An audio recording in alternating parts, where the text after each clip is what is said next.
எப்படி இருக்கு?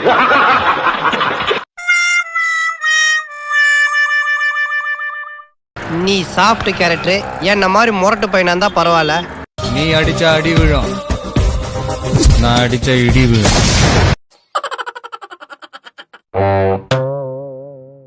நான் அப்படியே ஷாக் ஆயிட்டேன்.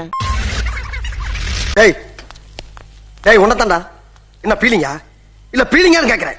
எனக்கு தான் பீலிங்கி. போடா போடா.